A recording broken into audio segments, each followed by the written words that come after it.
this computer. Okay, so this could be like webinar podcast number one, kind of. This is just a sample. Uh-huh. So, okay, one of us should come up with a topic. Let me come up with it today. Okay. Okay, so today I had um, it's funny because 1,000 pats on the back for what I do and one criticism, and I'm thrown off. Yeah, You I know, agree. I know what you it's mean. like the one criticism, and it's like, George, don't send me information like this again. Or Yeah. this guy named Shahrukh today in LinkedIn. He replied, and I said Norman Bodek was like a pioneer in Japanese management. We owe a lot to Norman, something along those lines. And he says, "Well, what about Lilith and Fred Gilbert? Like they developed this." And I'm going, "Wow." So he's educating me. George, maybe you should read up on it, as if I don't know who these people are, being in lean for 30 years. You know, so yeah, I don't have to read up on it, but the point is, it throws me off. And some people do this consistently. This Yeah. person corrects me consistently. When I say consistent, every month. And I think Yeah. they thrive on it, correcting somebody else. Like, okay, so you're the master, you're like an academic, you're whatever. Like, why do you need to impress your knowledge or, like push it onto somebody else? They're trying to make a point. First, at least acknowledge they have a good point. If you don't do that, well, you're not listening to the other side. So, what is it about being corrected or criticized in some way that throws us off as human beings? What do you think? Well, I I think it's when we're caught off guard on it, right? Because I run into this a lot where the first thing that somebody says is no or something to criticize, right? Instead of them sitting back and thinking, okay, where's Tom coming from on this? Or where's George coming from on this? They have to snap out at, here's what's wrong with what you're saying, or here's what's wrong with your comment. And the funny part is that when they start to look at it on what they really think, they probably, I mean, if they want to really, if he really wanted to get into it, well, hell, Eli Whitney, right? I mean, we can keep going back farther and farther, but the thing is that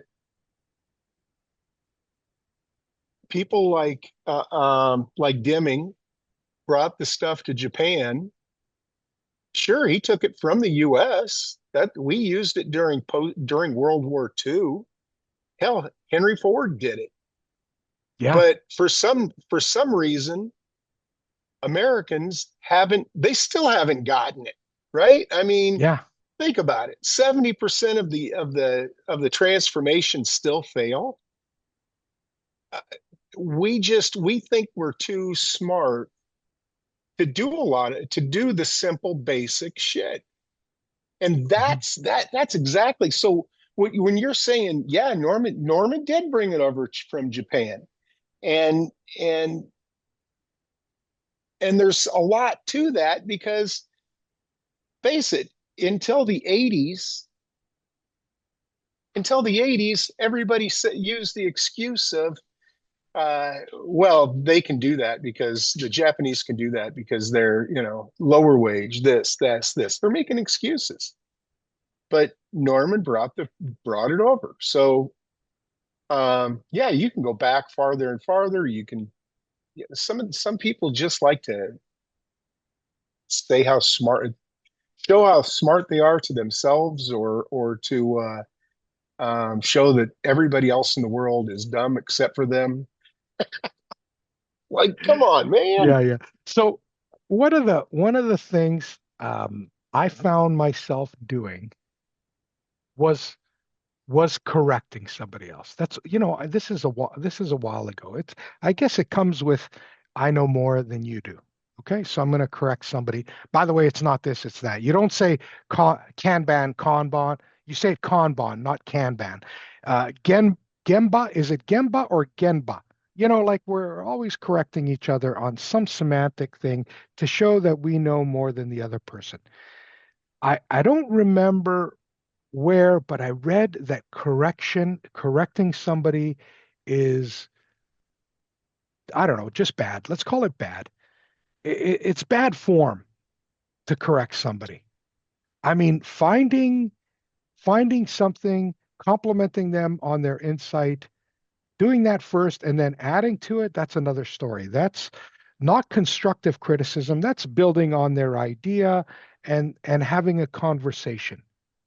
But to just come in and correct somebody, that's just bad form. So I remember doing it. I stopped doing it because I heard it was bad form from somewhere. And I want to improve towards perfection. I'll never get there, but I want to improve my coaching style, my leadership style. And, this is what our podcast is about is like, how do you improve your leadership style? It's not Yeah. just, and coaching. How do you improve that? So I think the message for me today would be do not correct anybody. If anything, encourage, find ways for them to be right, and then add a question for clarity, which is all about the Socratic way of doing things. Okay, so assume they're correct and ask a question, or at least find ways for them to be correct and then ask a question.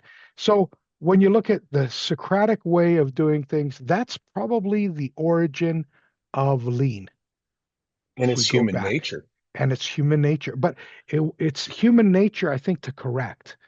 I think it's leadership excellence to find and complement where that person's coming from and then add a perspective maybe they never thought about. Well, and you're right. It's human nature to correct, but it's also human nature to put that wall up when people start to correct, Mm, right? yeah, So yeah, I know when sure. like I say, when people the first thing out of their mouth is no or whatever, it's like, well, why? Why are you saying no? Yeah, why? And then come to find out that they really didn't know what you were going to Saying, ask or whatever. They just wanted to. They just first thing out of them is no, and it's like, come on, man, you don't have to be negative.